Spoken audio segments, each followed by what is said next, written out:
You're listening to the Betoota Advocates Weekly News Wrap on Desert Rock FM 96.5. Welcome back to the weekly Betoota Bulletin. A lot going on in the world. Busy news cycle. Week 3 of the federal election campaign.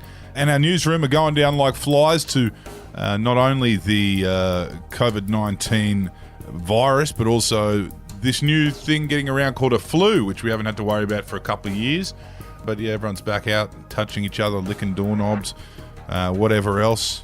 Packed out pubs, packed out concerts. So all the young fellas are going down.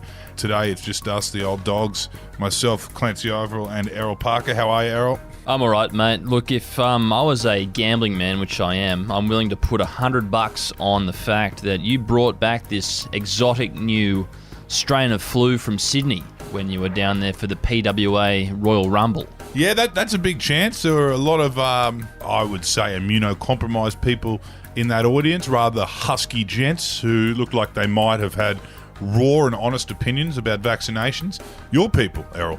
But yeah, came back with a bit of a chesty kind of cough thing going on, and I shouldn't have been drinking out of the SodaStream bottle with my mouth before I put it back into the fridge in the office. No, probably not. That's probably why now every bed in the Betoota Base Hospital now is full of people with this mysterious new virus. It almost seems like March 2020 all over again up here in Betoota. Yeah, look, nature is healing.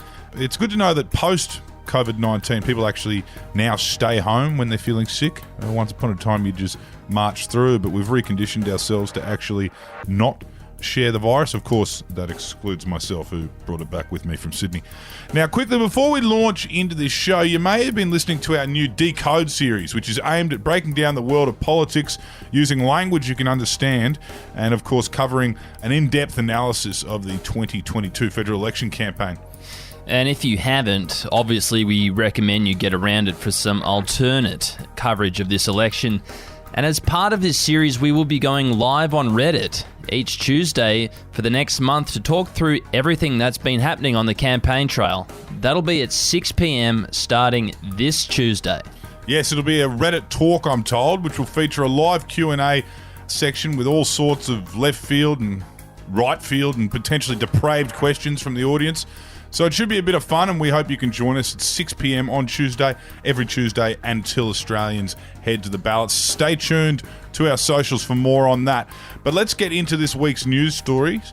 And our biggest story of the week came off the back of Anzac Day and comes from the federal election campaign. It was about the Prime Minister defending being on the phone during the dawn service on Anzac Day, saying, and I quote, "I was simply trying to Shazam that catchy trumpet song."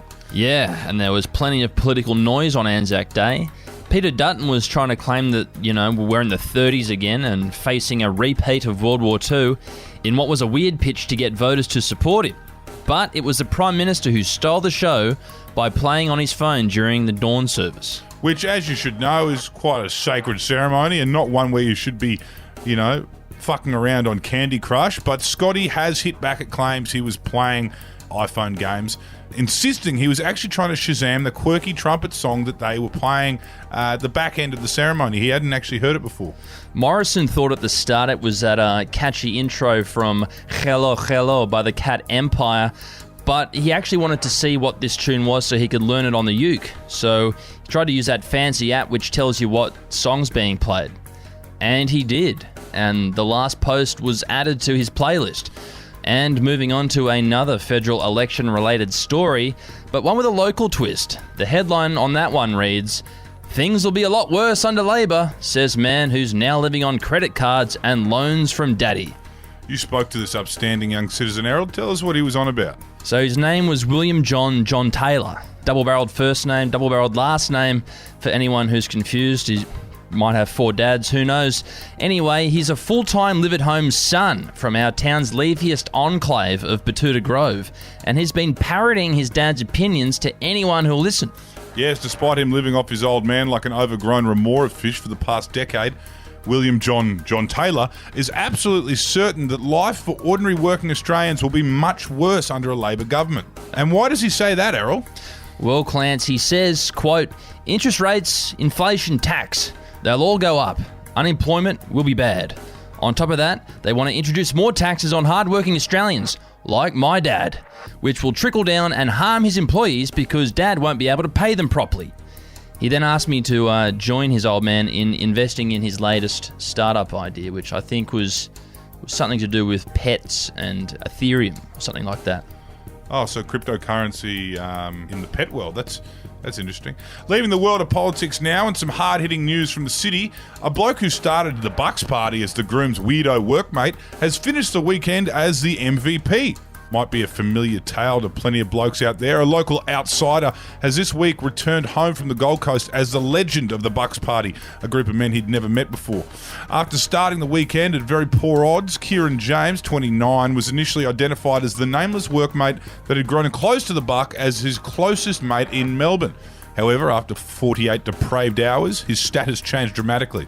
Yes, aided by an ability to consume countless amounts of alcohol, a stick of high-grade Footscray cannabis, and an unrelenting wit, Kieran managed to leave the rest of the party in his wake, eventually coming out the other side of a 48-hour bender with the title of Most Valuable Player, something which has apparently affected his performance at work this week. You can understand why after 3 days of that kind of insanity.